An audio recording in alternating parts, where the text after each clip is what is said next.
अयोध्या में कैसा था पूर्व में राम मंदिर और किसने बनवाया था? भगवान राम की नगरी अयोध्या हजारों महापुरुषों की कर्मभूमि रही है। ये पवित्र भूमि हिंदुओं के लिए बहुत ही महत्वपूर्ण है। यहाँ पर भगवान राम का जन्म हुआ था। ये राम जन्मभूमि है। इस राम जन्मभूमि पर एक भव्य मंदिर बना था जिसे तोड़ दिया गया था। आओ जानते हैं कि वह भव्य मंदिर किसने बनाया और कैसा था वह मंदिर। शोधानुसार पता चलता है कि भगवान राम का जन्म 5114 ईस्वी पूर्व हुआ था। चैत्र मास की नवमी को रामनवमी के रूप में मनाया जाता है। अयोध्या नगरी से जुड़े 10 रोचक तथ्य। पुरातात्विक तथ्य। अगस्त 2003 में पुरातात्विक विभाग के सर्वे में कहा गया कि जहां बाबरी मस्जिद बनी थी वहां मंदिर होने के संकेत मिले हैं। भूमि के अंदर दबे खंभे और अन्य अवशेषों पर अंकित चिन्ह और मिली पॉटरी से मंदिर होने के सबूत मिले हैं। भारतीय पुरातत्व सर्वेक्षण द्वारा हर मिनट की वीडियोग्राफी और स्थिर चित्रण किया गया।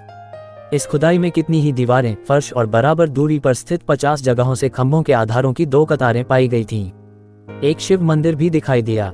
जीपीआरएस रिपोर्ट और भारतीय सर्वेक्षण विभाग की रिपोर्ट अब उच्च न्यायालय के रिकॉर्ड में दर्ज हैं। 30 सितंबर 2010 को इलाहाबाद उच्च न्यायालय की लखनऊ खंडपीठ ने विवादित ढांचे के संबंध में ऐतिहासिक निर्णय सुनाया। न्यायमूर्ति धर्मवीर शर्मा, न्यायमूर्ति सुधीर अग्रवाल एवं न्यायमूर्ति एस यू खान ने एक मत से माना कि जहां रामलला विराजमान है वही श्री राम की जन्मभूमि है। ऑल्सो रेड, प्रभु श्री राम के अयोध्या लौटने पर इस तरह हुआ था भव्य स्वागत, नंदीग्राम से निकली सवारी, नगर में मनी दिवाली। कैसी थी अयोध्या? अयोध्या पहले कौशल जनपद की राजधानी थी। वाल्मीकि कृत रामायण के बालकांड में उल्लेख मिलता है कि अयोध्या 12 योजन लंबी और 3 योजन चौड़ी थी।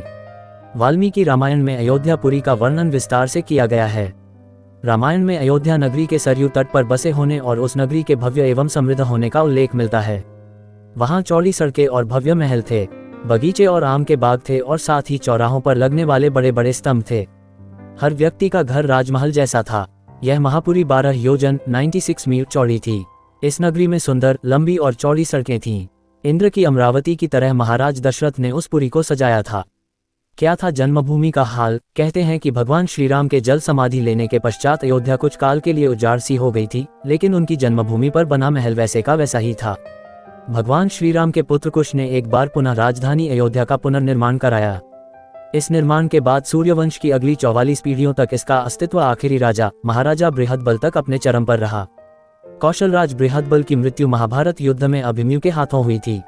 महाभारत के युद्ध के बाद अयोध्या उजड़ सी हो गई, मगर श्रीराम जन्मभूमि का अस्तित्व फिर भी बना रहा। ऑल्सो रेड, अयोध्या का वह स्थान जहां श्री राम करते थे अपने दांतों की सफाई। किसने बनाया भव्य मंदिर? इसके बाद यह उल्लेख मिलता है कि ईसा के लगभग 100 वर्ष पूर्व उज्जैन के चक्रवर्ती सम्राट विक्रमादित्य एक दिन आखेट करते करते अयोध्या पहुंच गए। विक्रमादित्य को इस भूमि में कुछ चमत्कार दिखाई देने लगे। तब उन्होंने खोज आरंभ की और पास के योगी व संतों की कृपा से उन्हें ज्ञात हुआ कि यह श्रीराम की अवध भूमि है। उन संतों के निर्देश से सम्राट ने यहाँ एक भव्य मंदिर के साथ ही कूप, सरोवर, महल आदि बनवाए।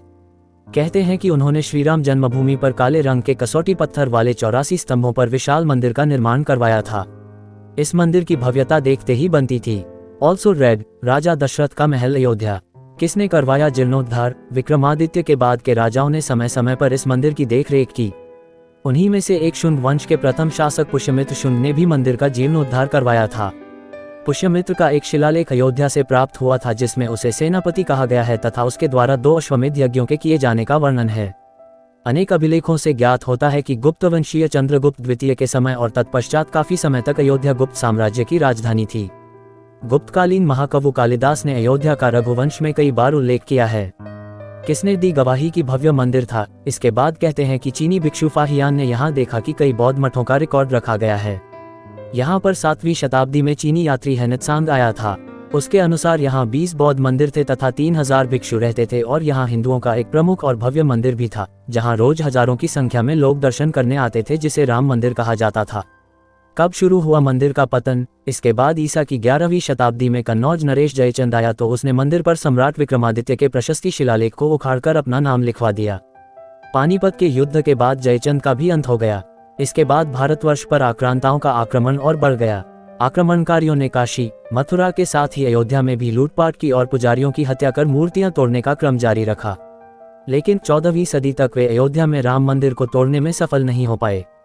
विभिन्न आक्रमणों के बाद भी सभी झंझावातों को झेलते हुए श्रीराम की जन्मभूमि पर बना भव्य मंदिर 14वीं शताब्दी तक बचा रहा।